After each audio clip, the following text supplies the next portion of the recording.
कल्पवृक्ष multipurpose co-op society limited चौथ्या शाखेचे जनवाड येथे भव्य उद्घाटन सोहळा पार पडला.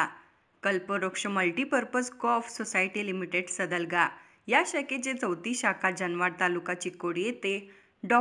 परमपूज्य श्रद्धानंद स्वामीजी संस्थेचे अध्यक्ष श्री मल्लप्पा तवनाके यांच्यासह अनेक मान्यवर उपस्थित फीत कापून उद्घाटन करण्यात आला. यावेळी स्वामीजी व मान्यवर यांच्या हस्ते दीप प्रज्वलन करण्यात आले. अल्पावधीत ही संस्था विश्वासपात्र ठरले. ठेवीदार व कर्जदार सभासदांचे विश्वास संपादन करून मुख्य कार्यालय सदलगासह मलिकवाड, शिरदवाड, एकसंबा आणि जनवाड अशा 4 शाखेचे पुढील वाटचाली करत आहे, असे सांगून शेतकरी बांधवांनी रासायनिक शेतीसह सेंद्रिय शेती देखील करावे, असे स्वामीजी बोलताना म्हणाले.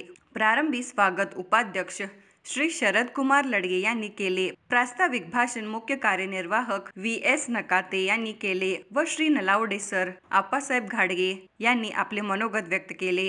याप्रसंगी संस्थेचे संचालक अशोक उगारे, रमेश माने, अशोक बाजके, संजय बाळासाहेब पाटील, पायगोंडा पाटील, महावीर उदगाव शेतकऱ्यांना हात जोडून विनंती करतो, शक्य होईल तेवढं तुम्ही सेंद्रिय शेती करा, त्याच्याबरोबर हायब्रिड पण करा. जगाला पाहिजे ना, सेंद्रिय शेतीला कमी पीक येते असे म्हणतात. असं काही नाही, व्यवस्थित केले तर सेंद्रिय शेतीमध्ये जागतिक पीक येत असतात. करणारे हे आपले अध्यक्ष पण त्यांचे मुलगा पण शेती केलेला आहे. ಅವ್ರು ಹೇಳಿದ್ರು ನಿನ್ನೆ ನಮ್ಮ ಮಗ सेंद्रिय शेती ಮಾಡೋಣ. चिमिट पर सुद्धा हे मिक्सर घातले नाही, काय एक एकर तुमचे 10 एकर असतील तर एक अर्धा एकर शेती करा किंवा 1 एकर करा. तुमच्यासाठी तर चांगलं पाहिजे ना खायला, दुसऱ्यांना काय तर ಇನ್ನೊಬ್ಬರಿಗೆ ಯಾವ್ದಾರು ಕೊಡ್ರೆ ನಾನು ಹೇಳಂಗಿಲ್ಲ. ಇನ್ನೊಬ್ಬರಿಗೆ ಚಲೋ ಕೊಡೋ ಪ್ರಯತ್ನ ಮಾಡ್ರಿ, ನಿಮಗೂ ಚಲೋ ತಿನ್ರಿ ಅದು ಹೇಳಿ. ಈ ಕಲ್ಪವೃಕ್ಷ ಹೆಸರು ಭಾಳ ಚಂದ ಐತಿ.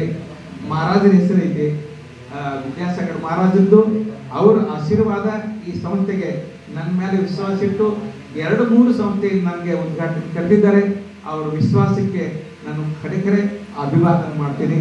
ಎಲ್ಲರಿಗೂ महादेवजी नाईक, दत्तात्रय तिरसन, श्रीमती लता पाटील, साधना बदली, मनीषा करंगळे आणि जनवाड येथील सल्ला समितीसह सदस्य आनंद चौगुले, राजू शेंडगे, भरतेश मगदूम, दादासो शमनेवाडी, दीपक पाटील यांच्यासह सर्व शाखेचे सल्लागार समिती सदस्य, सभासद व ग्रामस्थ मोठ्या संख्येने उपस्थित होते.